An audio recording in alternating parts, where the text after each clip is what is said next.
Hey, great Zach Tate here. What better place to not talk about being romantic than the bed? So we started this series, Let's Be Romantic, because as a romance writer, it kept coming to me that, hey, you write romance, why don't you help the brothers out for Valentine's Day coming up? I completely don't support the whole Valentine's Day thing, but hey, whatever the case may be. So in episode one, I suggested that on the first date, you get to really know the person. You have like a couple hundred questions to really get to know and understand who the person is. Because what I find oftentimes is that in relationships, people come up with their best ideas of how to please somebody when unfortunately your best may not be good enough.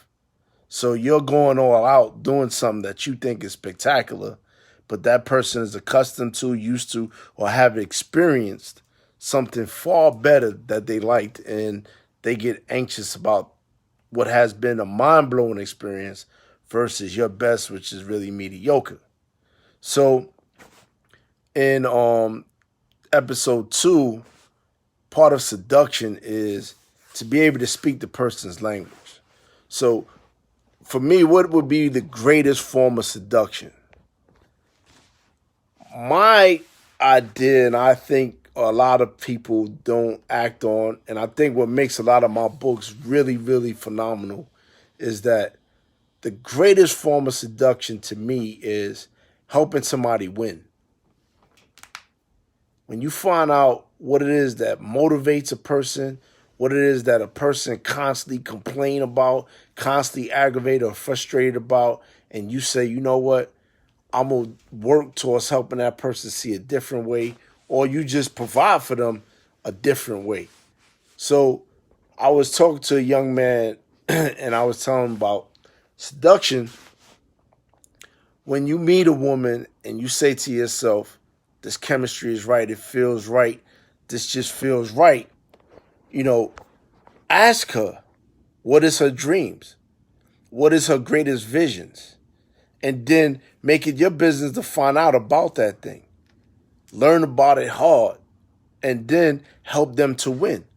Either provide the dream if you can, if you could afford it, or it might just take, some sweat equity for you to provide the dream that this person has. For instance, you dealing with a woman and she say, my dream is to have a cosmetic line.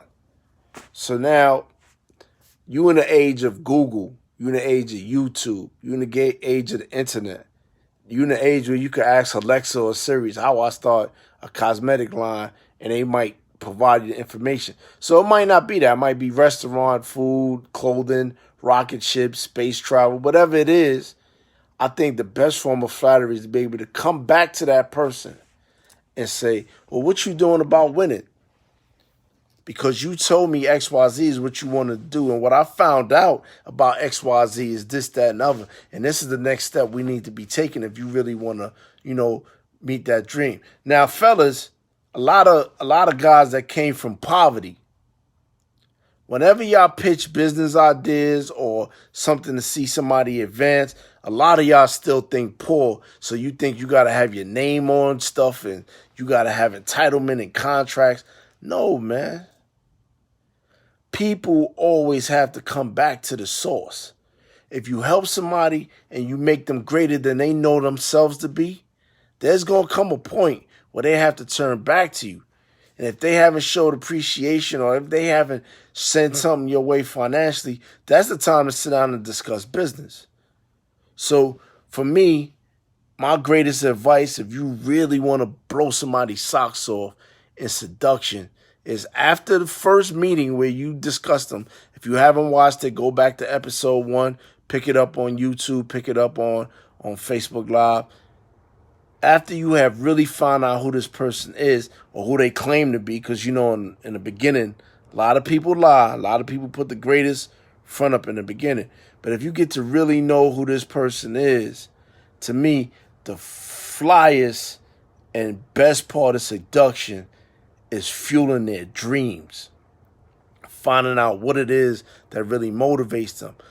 it is a real blessing if they already have a business and you come in and just be the cheerleader, be the information person, be the accountant, be the janitor, be something that shows him or her that, hey, I'm assisting you, I got your back. And if you're one step ahead, because we don't need just talks, yeah, I got your back. No, you need action. You need the person to say, this is what I did, this is the research, this is how I got down. This is, to me, that's the greatest form of flattery, pushing somebody that you love to win. So we're going to do episode 3, 4. We're going to do 14 episodes of this, How to Be Romantic, coming from, me, the great romance writer, and see what happens. So God bless you all. If you have any questions whatsoever, y'all know how to find me, inbox me, comments, what have you. This is Great Zach Tate. Make sure you subscribe to the YouTube channel and have fun, man. Love is the greatest thing on this earth, man. Have fun participating in it. It's Great Zach Tate signing off.